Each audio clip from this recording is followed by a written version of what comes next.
for the crew on a show like that too. But no, hang on, I've a better idea. Don't imagine a thing. Just watch this.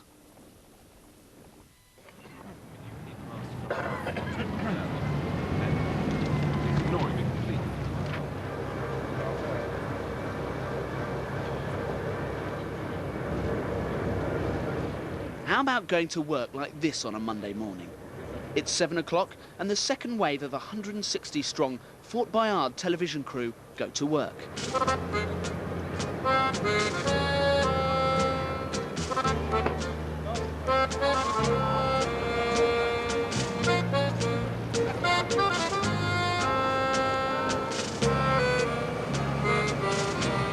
It's taken months to get this far, and it's the first time a British TV company have worked hand in hand with a French one to transform France's #1 adventure game show for a British audience.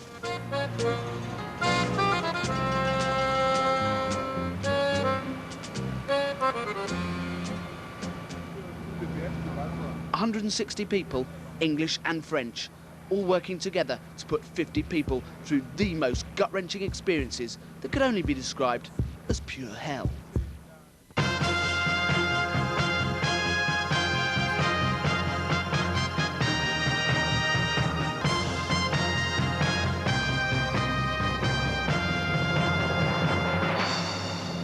Fort Boyard is hosted by model-turned-TV presenter Melinda Messenger and by actor Leslie Grantham, a sort of good cop, bad cop routine.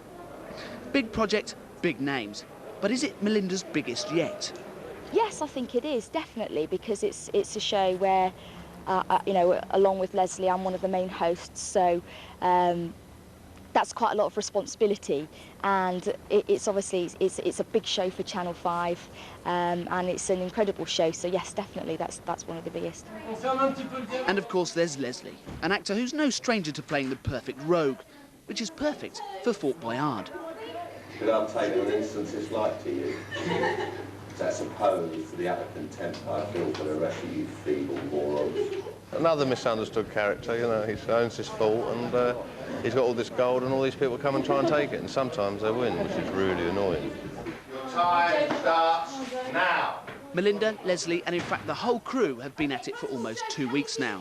The schedule's very tight because they have to record 2 programmes a day. Come on! Come on, Joe! But that's just part of the story. The process actually started months before. Long before the show was actually made, Fort Boyard's producers placed adverts in national newspapers. 580 teams from all over the UK soon applied to take part in the show. 70 teams made the audition. I hope you can skip.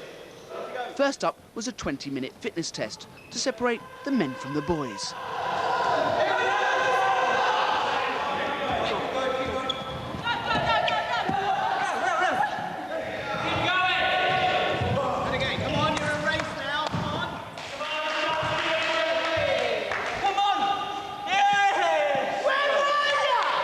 We thought this would separate men from the boys very quickly, but so far we've had a lot of men and very few boys. Right, how was that? Yeah? Knackered or...? After working up a sweat, it was time to see if the grey cells were still working, with some mind-teasing riddles. Who's got the brains here? This Northern European isn't just a human being. The bottom is at the top end. Most people end up horizontal when they have one, and the whole thing is something to stand on. What is it? So think Northern European. Do you know? What do you stand on? Your feet. Haggis? No. It's your knee, yeah? No, come on, no. It's your leg. Absolutely, well done. What is it? Bath. Bath.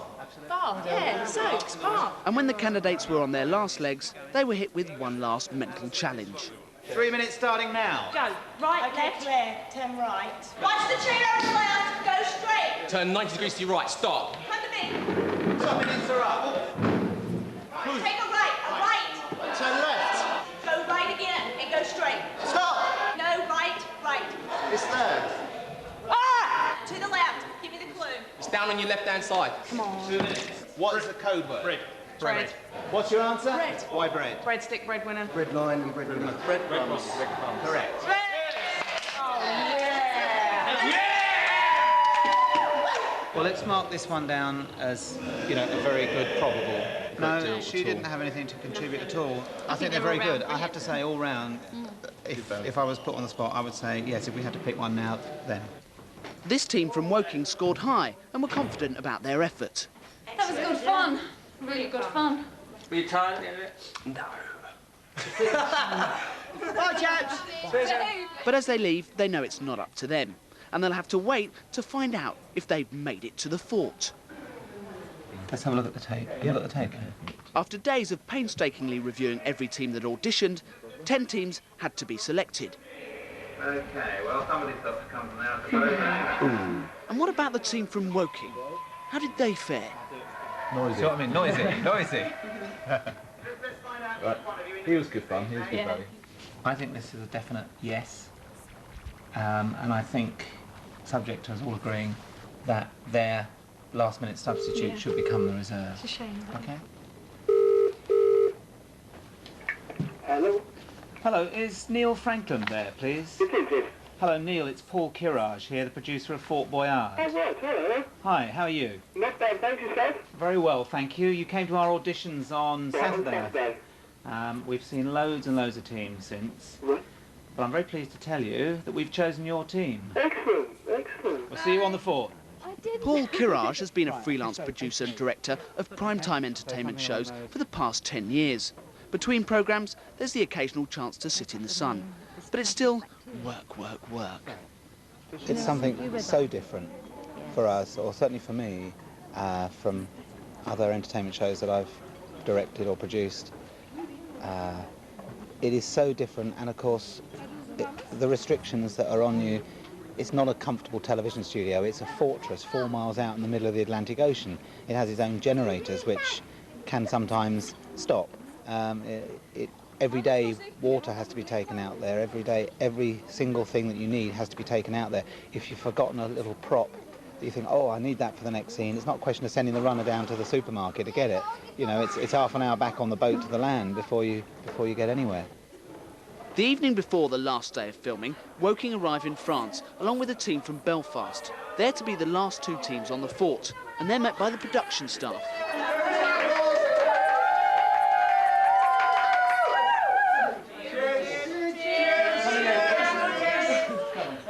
Can I just introduce 2 very important people to you? Melinda. And this man, Leslie Grantham, who I'm sure you know from...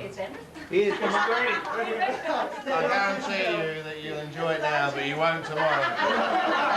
That's his job. His job is to set you the challenges tomorrow. It's also the first and only time they'll meet Melinda and Leslie before their crack at the fort. And it's the only time Paul has to brief the new arrivals.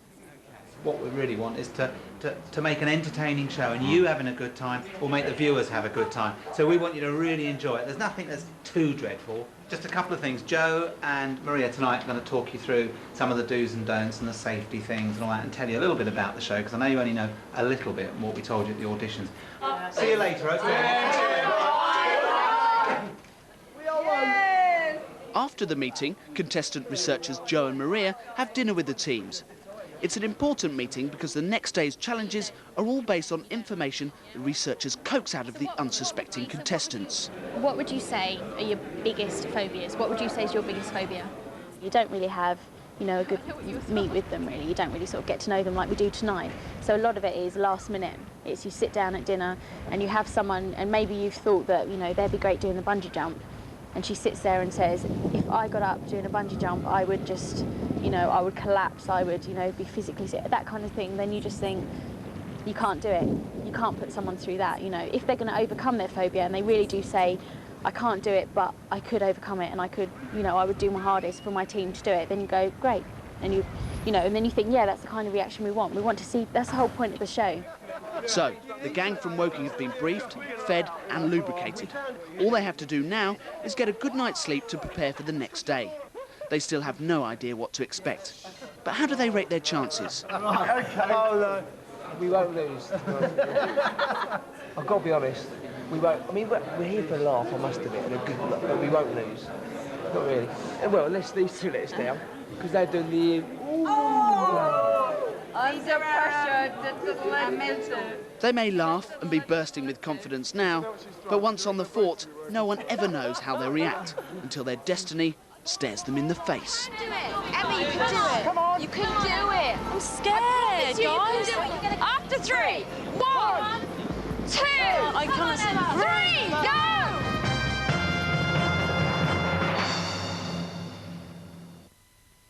It's our most sensational travel offer ever. Now... Fort Boyard is coming. Yes! Are you up for it? Starts next Friday at 8, only on 5.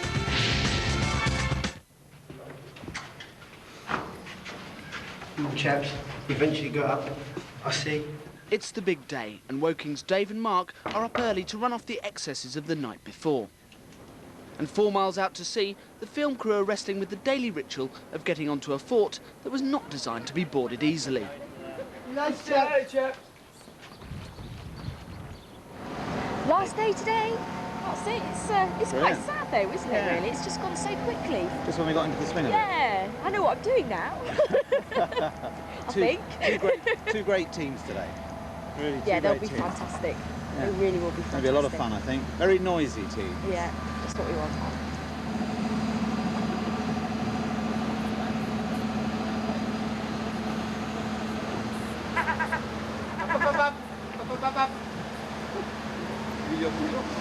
Well, the whole fort was finished in 1849. It was Napoleon's idea because it's situated right between 3 islands here. And what used to happen, the English Navy used to sail into La Rochelle and rape and pillage and leave again. And the cannon fire from the land-based forts was such that the cannonballs would just plop into the water, and the Navy sailed right up the middle. So Napoleon, determined not to be beaten, said, right, we're going to build a fort right out in the middle here. Well, it took them 30 years just to lay the foundations, because this is right 4 miles out to sea. There's no island. They took rocks and things, built some foundations, took 30 years, and it took another 20 years to build a fort on top of it. So, of course, by the time it was finished, the war was over anyway. There was no need for it. So it was an instant white elephant, but a very attractive white elephant, and the French government have preserved it. And in the last 9 years, it's become a television studio. OK, ready, and go. And for all those years, Fort Boyard has been the home of France's most popular game show. It's also made for other countries in their respective languages. But no matter what country it's made for, the technical crew are always French. And it's been the same crew for those 9 glorious years. And that, as the British producers found out, gives the process a character of its own. It started off with its difficulties of not being in complete control of the production. Dealing with a co-producer in a foreign language can be quite hard, because you're trying to put over your own point of view, the way that we want to approach it. And we know our market better than the French know their market, or our market, but they know their format better than we do. You have your own way of working, and you have your own ideas too. So we have to adapt. The difficulty for us is that we build the fort, I mean the concept and the rules, and we developed it our way. I think they're proud enough of what they've created not to want a bunch of British television people to come in and say, we know better, we know how to do it, because of course we don't. We just have a different outlook and a different audience that we have to cater for. So therefore we want to make some changes. And providing those changes aren't too radical, they're prepared to accept and have accepted certain areas to make it more suitable for an English audience than a French audience. But for the moment, everyone's waiting for the team from Woking to arrive. They use the time to make final changes to the riddles for that day. In that order, 1, 2, and 3. The music is loud, but the wine is usually cheap. You happy with that? Yeah, very happy. Thank you very much. That's good. OK. Oh, all right, well, that won't change until they arrive. No. And then... The production team are also briefed on the day's new challenges. You go from this...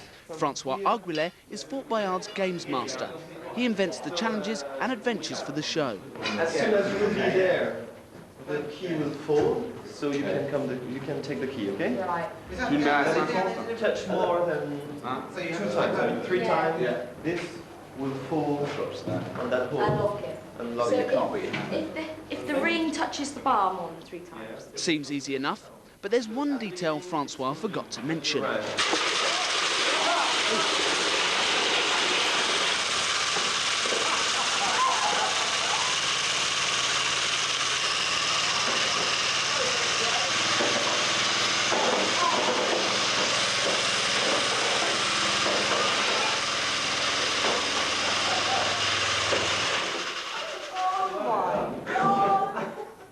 Before recording starts, the technical staff do last-minute checks to their equipment. On Fort Boyard, you'll find equipment not seen anywhere else in the world, with dozens of camera and lighting devices invented specifically for filming in the fort's very cramped spaces. The show's filmed by 16 French cameramen. Twice a day, before each show, they meet to literally choreograph their movements around the fort. Even though they have to film all the action, they mustn't get in each other's shot, especially from the all-seeing camera crane on the roof.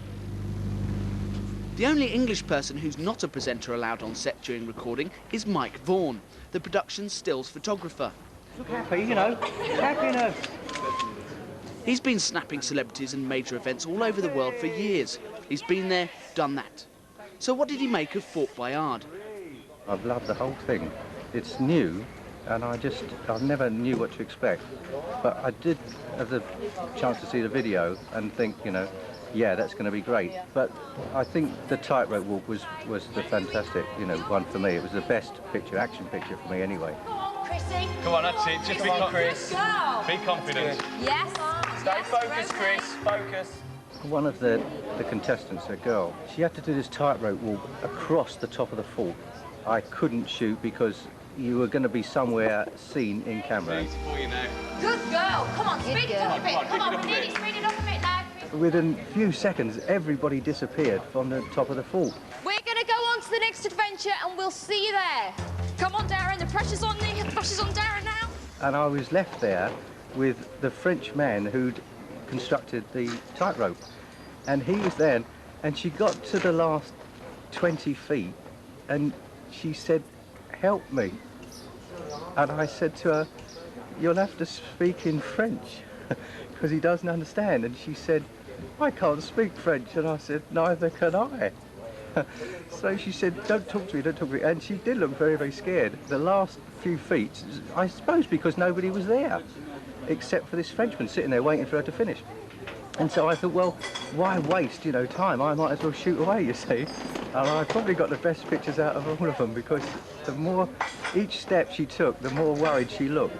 Battling with Boyard off the coast of France this week, a team from Woking in Surrey. Fort Boyard is all about winning treasure, and that's exactly what the team from Woking are here to do. Well, we've made it. This is Fort Boyard, and it's going to push you harder than you ever thought possible. As the show begins, the contestants are set a series of mental challenges to win keys to the treasure. One way to win them is to answer riddles set by the old professor. Now, this is what you want. Am I not right? That's what I've come for. Good. Then you have a riddle to do, and if you get it right, you have it. And if you don't, it goes out of the window. I love it. Keys can also be won through challenges that test their mental and physical agility. Your time starts now. The key is at the top of the tube. She needs to crawl all the way up to the top to grab the key, and then she's got to get back down. Come on, Stuart. This one is not Okay, easy. keep your weight forward, Stu. Keep your weight forward. Come on. Come on, faster! Come on! You can do this. Come on, on, Lord. You can do it. Hold it. Hold it. Hold it. Oh, Come on, I'm happy. Come on now, faster! You've got to go faster! That's it. Come on. Keep going, keep going. Slow down. Pull up, Dave. Pull up. Pull up. Pull up. Yeah. Come on. Cut the rope. Cut the rope. Cut the rope. Get the stick. Stick, get the stick. By your door. Come on. Come on. Right, you've struggled so far. This is the easy bit. Come on. All we've got to do is put the keys in the lock. It's not difficult, even for you lot. After the challenges, it's on to the next stage of the show. That means more testing adventures that really force the competitors to face their own demons. OK, 1, 2, 3, go for it. Did you see the clue? If they complete the adventures, they win clues that lead to the treasure. It's rare. The beauty of Fort Boyard is that it is very nasty, even more so when you add players with more than 2 legs.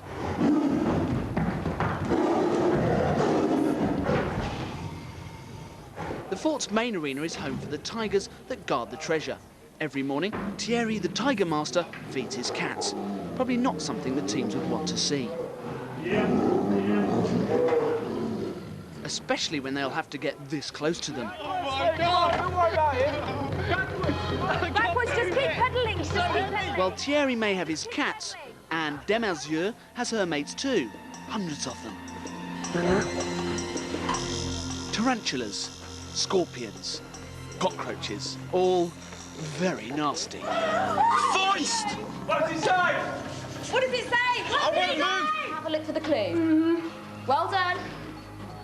Okay. Looking very brave. Oh, that is disgusting. Blow it! Blow the ball!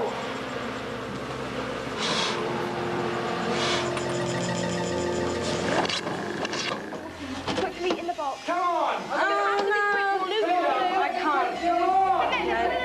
Take it out, take it out. And if the creepy crawlies don't get to the contestants, there's always the famous snake pit. As quick as you can, son. Oh, shite. Come on, Sam. Don't worry. I don't want to be touching them. Oh, my You're God. all right. But sometimes it can just get all too much. Matty, listen to me, listen to me, listen to me. Right. You'll be okay, you'll be okay. You can. Oh, God, you don't know what is down here. Oh. As the Woking team get into their stride, it's up to Claire to tough it out with the serpents. Right, now take it out, put it on the floor. That's it. Open them up. E-A-K. It's one thing being stuck in confined spaces with insects and snakes, but what about having a fear of heights? Emma, you can do it. Come on. You can do it. I'm scared, guys. After 3. 1, 2. I can't see. 3. Go. Shush, Nick. Come on, do it. You seen how high it is up there? It's very high. And you've only got to go and stand there and realise when someone says to you jump, it's not as easy. It's all very well people saying, come on, go on, you can do it, you can do it. But I wonder how you'd feel stood up there. It's really quite a daunting prospect. But that's just one of many incredible moments from a whole series of Fort Boyard. Chris, you can. Come on, get out there. Yes. You've got it. When the 10 programmes are finally in the can, the crew celebrate in traditional Fort Boyard style by throwing the director in the drink. And then, well, drinking.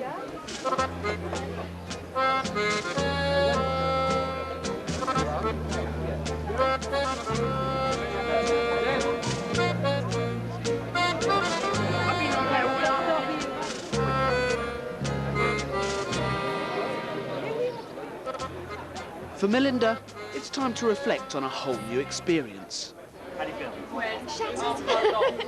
Shattered, but we just had such a fantastic time, and I just really hope that it's going to happen again next year. And what about Paul? What does he make of Fort Boyard now? A challenge, you take it on, you do it, and at the end of the day you sit down and say, yeah, I did it, I did Fort Boyard. While the crew celebrate the end of the series, the gang from Woking head straight for the hotel bar to swap tales of adventures beyond their wildest dreams on Fort Boyard. But did they win the treasure?